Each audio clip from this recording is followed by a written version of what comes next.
Welcome back to Lanterne Rouge Cycling Podcast for the final stage of the Vuelta, presented by Zwift. Now, this isn't the Vuelta recap. We'll do that in full tomorrow. This is purely the recap of stage 21. Not much to talk about, really. Although, much, much better, I think, than the sort of Tour de France Champs-Élysées stage for a number of reasons related to the riders. 96 kilometers long, and it's a little bit uphill, this finish. It's not perfectly flat. Of course, no categorized climbs. There is a bonus sprint with about 47 kilometers to go.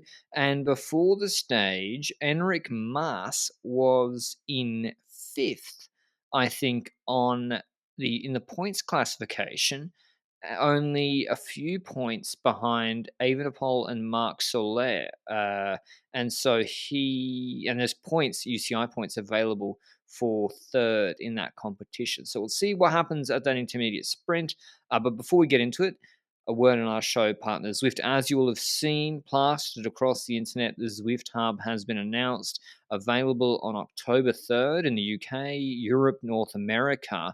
Make sure you check out Zwift.com or Zwift's YouTube channel, or indeed the third-party independent reviews from the various cycling tech people on YouTube, for example, to find out more information about the Zwift Hub, and in case or when it becomes available in more geographies, you'll be up to date on what I think is the most competitively priced trainer value for money proposition in the market. So go and check it out. Or indeed, if you want to try Zwift, if you already have a trainer, go to Zwift.com for your free 7-day trial. But the showman of the day, Benji. Oh, no, actually, sorry. There's a ceremony. Is there anything? I'll out myself. I wasn't watching. Is there anything of interest that happened in the ceremony? Obviously, they were celebrating the myth, the man, the legend, Vincenzo Nibali. Obviously, that's the name I'm going to pick out of the two. Out of Valverde and Nibali, both are being celebrated as their last Grand Tour stage here. So, pretty cool to see that they've got this celebration going on for people that are retiring. Somewhat different to what Port and I think Dowsett had at the Tour of Britain, where their stages got cancelled, where they were supposed to retire. This is different for these riders.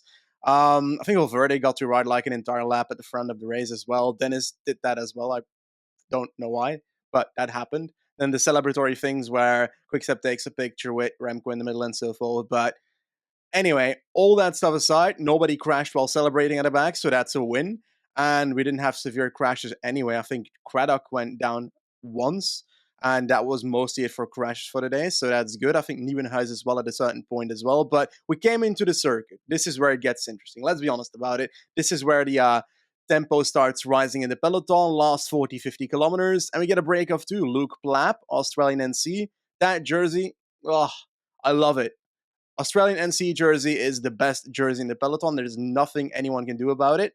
And I'm sure Patrick's surprised that I'm celebrating the Australian NC jersey like that. But hey, I guess I like the colors.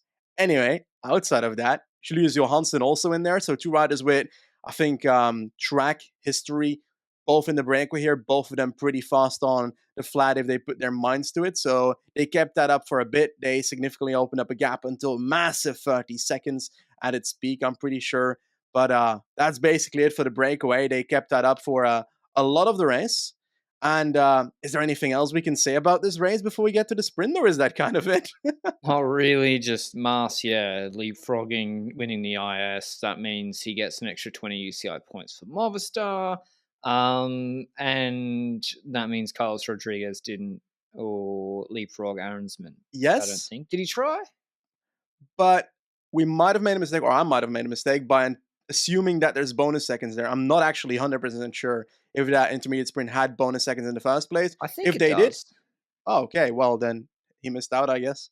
Yeah. It says B on the LFR profile on okay. PCS, so it must be a bonus gate. Anyway, the circuit here is unlike the Tour de France circuit, where they do the big loop around the Arc de Triomphe. They don't rub off as much speed. They're still pedaling through there.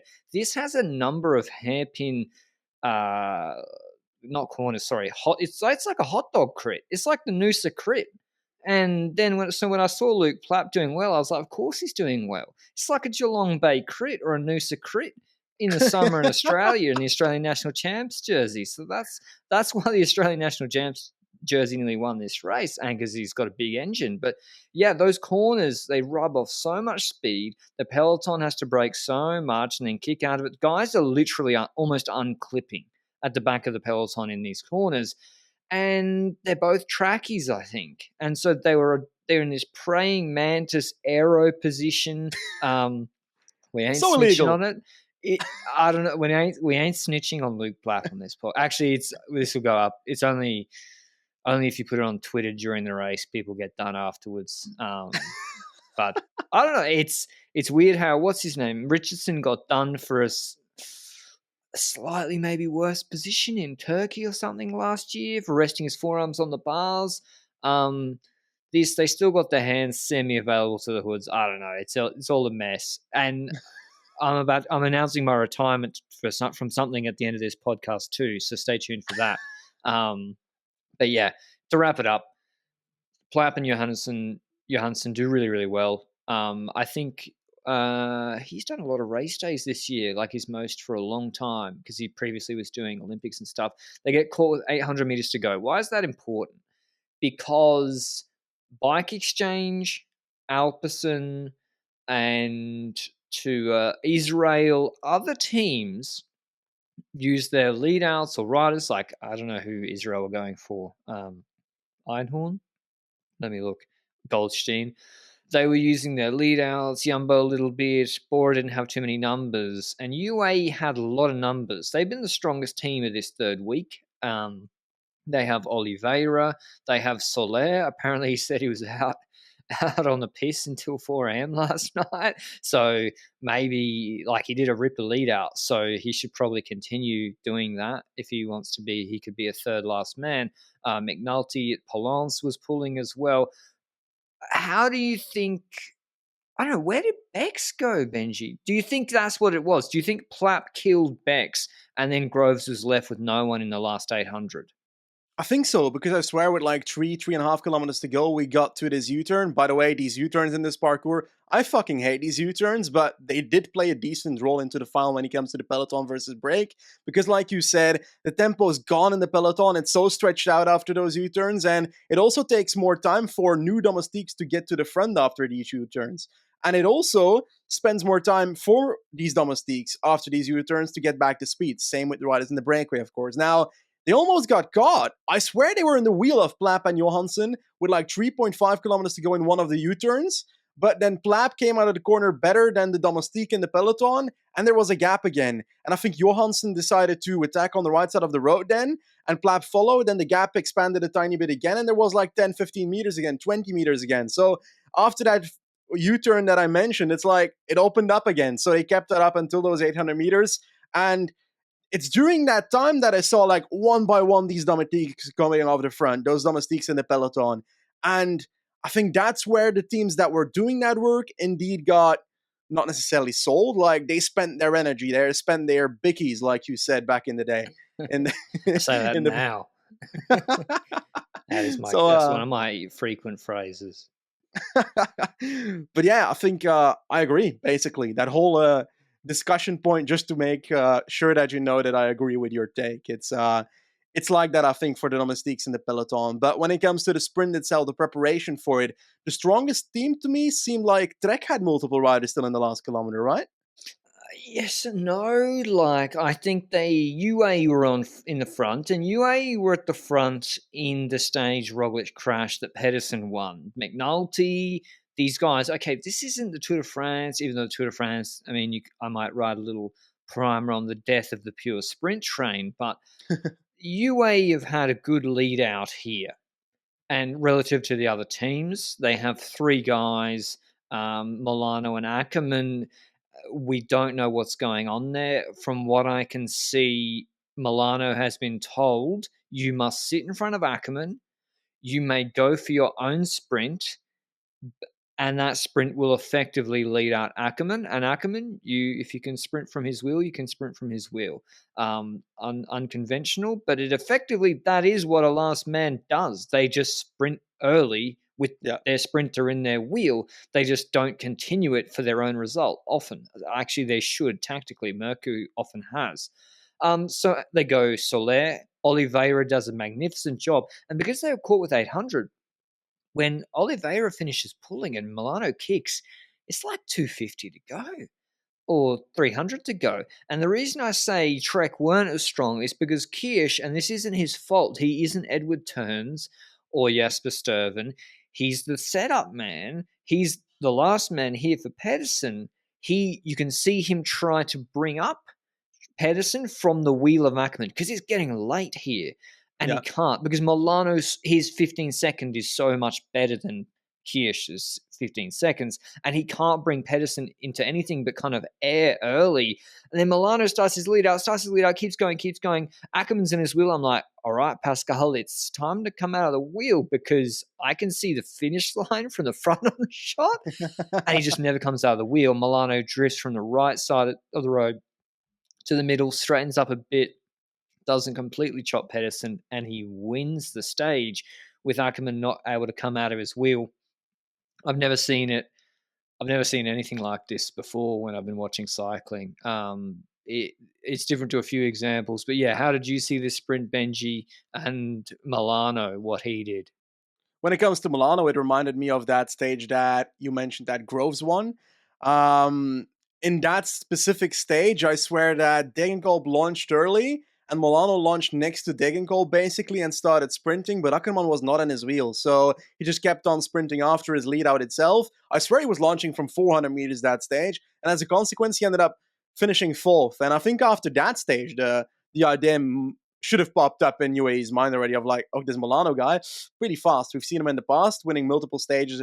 I think, I don't know which race it was, but I swear he won like 2 or 3 stages in like a week, 2 years ago or 3 years ago, when he just signed for this team. And yeah, it became clear that day already that Ackermann was badly at positioning, but I swear in this whole Grand Tour also didn't really pop out as much as we would have anticipated after that victory in Polonia, for example. Now today, Milano does his lead out and the sprint afterwards and holds off Ackermann and Pedersen on the other side. I will say though, 100%, Milano moves to the left and deviates towards Pedersen. And the only reason that it's not a dangerous situation is because Pedersen sees that and moves to the left as well. So just because Pedersen avoids the danger, the rule of the deviation rule cannot be applied, which is still an issue with the rule in my opinion, because yeah, like I think this is relegation worthy, moving like that on the road. Said I was announcing a retirement. I'm collecting my 30-year-old pension. I'm retiring from the relegation deviation police, at least for the rest of 2022. There's barely any races. Yeah, I know it's a Tom Brady retirement. I'll be back. I'll do a holdout, leverage for some more money, and then I'll be back, or whatever, some better terms. I'll be back in 23. I can't fucking take it anymore. I just can't. Like, we've said it 1,000 times. It's what Benji said. Because Pedersen isn't quick enough, he doesn't nearly chop himself or crash, so Milano doesn't get relegated. Should we have guys be sprinting in straight lines and have rules that encourage them to do that? Yes, that way people don't get crashed. But yeah, I can't say it's a relegation. I just can't, because it would be inconsistent with the rest of the whole year. So yeah, but in our ideal world, it would be. Yeah, in an ideal world where the rules are applied evenly across the board, it is a relegation.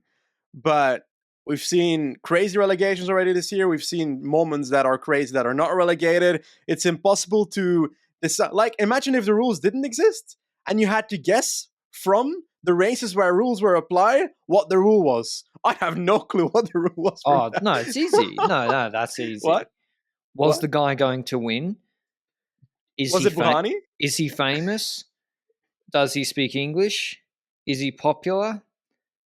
Do people pick it up in the media immediately on Twitter? And does he crash? That's a big factor. These are all very relevant to whether people get relegated. Not the actual, it's a tough one. Anyway, the bigger, I think, point is, should UAE have been sprinting for Milano all along? Like, this must be bittersweet for Ackerman. You literally got beaten by your lead-out man from his wheel. You couldn't get Mate, out of his wheel, and he won the sprint, and you're paid probably a lot more than him. That's got to be the most bittersweet team victory. I feel sorry for Ackerman. I think he's still in good shape, but this is tough. yeah, like if I'm a sprinter and I see that my lead out is beating me twice in the span of a Grand Tour, I'm retiring, mate. Like, it's done. I can't handle this. Now, I don't want Ackerman to retire. He's done great things in the sport already. I remember that purple Chiclamino jersey in the Giro back in the day. I want them to continue that stuff, but this will be a hard day for him despite his teammate winning, and I hope that he takes a positive from it. And like, there's worse sprinters in UAE. Like, they signed Hodge and he hasn't done anything all year. I think he's been injured for quite a while, Yeah. but he also wasn't going to do anything in the first place anyway. So at least he was able to ride races this year. I think Ackerman he's still won a stage at Bologna. Yeah. I just think Milano is probably good enough to be a sprinter himself. He just won the stage in Madrid going from Yep. a million miles out. I would split them out and get someone else as the lead out for Ackerman, because to be honest, like I always say, oh, Milano a little bit selfish doing this and that. So, well, if you know you are this good and you think you have the talent and you're young, like, you should go for it Yeah. yourself, especially if the guy is not Philipsen or Jakobsen cleaning it up. The only other example I remember from I was told in our Discord before we recorded was of this happening, which was when I was but a mere child, was Steegman's in Tour de France Stage 2 finished in Ghent. We watched it before we started recording because this is the only other time where almost the exact same thing happened, because Cavendish could have let Pozzato win in that Tirreno Adriatico stage, but that was because there was a crash, and he could have let him Yeah. win. Here in 2007 in the TDF, Bonin couldn't get out of your man's wheel on Quick Step, and it's almost exactly the same. And they went 1-2 with the lead-out man winning. Let us know down below, historians, if you know of any other comparable scenarios. The top 10 was Milano, Pedersen, Ackerman third, Turnison, Van Poppel, Groves, Wright, Tamino 8th, Turner 9th, Bulens 10th, McClay 11th. Where's Tim Merlier? I'm gonna stop answering that question at this point. Like, the guy's positioning was Doc should go into last kilometer. He was 30th wheel. The corner probably had an influence in it, but his position has been shit before sprints this entire Grand Tour. So it's just that he's not brought to the position that he needs to be in. He needs Ricard, and Ricard's not there, and that's the answer to everything. He needs Ricard, and he's not gonna have him at Quick Step. So let's hope that Merlier has a Ricard person at Quick Step to fix his position before sprints, because otherwise it looks like it won't be a good day. What's wrong with Bert van Leeuwenberger? Bert will be the man. I'm not joking. He'll be Bert. Steimler's actually not too bad. Steimler's pretty good leader. Otherwise, we will wrap up all the jerseys, etc. tomorrow. Fashion analysis of all the, people there afterwards. I can't comment on. But yeah, it's good to see sunny in Madrid, nice warm conditions. Good to see everyone's partners there. The Quickstep team looked like they were having. It just is nice to see the guys happy after basically a month away, and then probably 2 months beforehand training away from their family, etc. Always nice to see. Otherwise, around the traps, there was just quickly also check out our podcast wrapping up the entirety of the Ceratizit Challenge by the Vuelta that we put up today. That was quite a good one, if I may say so myself. Otherwise, there was the GP de Fourmi, one of these 1.pro French races that put your hand up on the train or bus where you're listening if you knew that existed.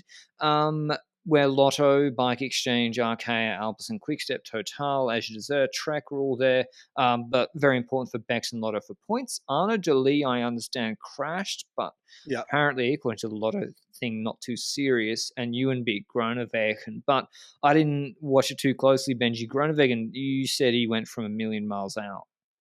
Yeah, he went for a million miles out. It's like, I don't know the specific point this happened, but in the last kilometer with like 700-800 meters to go, there was this corner where Oliver Naesen was doing the lead out ahead of multiple Lotto riders, and Naesen took that corner, but took it wide, as in he went first to the right, the Lotto riders came around him, and then he went wide, so he kind of pushed riders of the wheel of Lotto, so they had to kind of sprint to get back to the wheel. And Groenewegen was on the left side of the road, so it got pushed even further. So because of that, after that, Groenewegen had to move up on that left side, and I swear he went with like 350 to 375 meters to go on the left side, while at the front of the race, we had Ewan being led out by the Bust, and the Bust perfect lead out in that sense, bringing you into the spot that he needs to be in.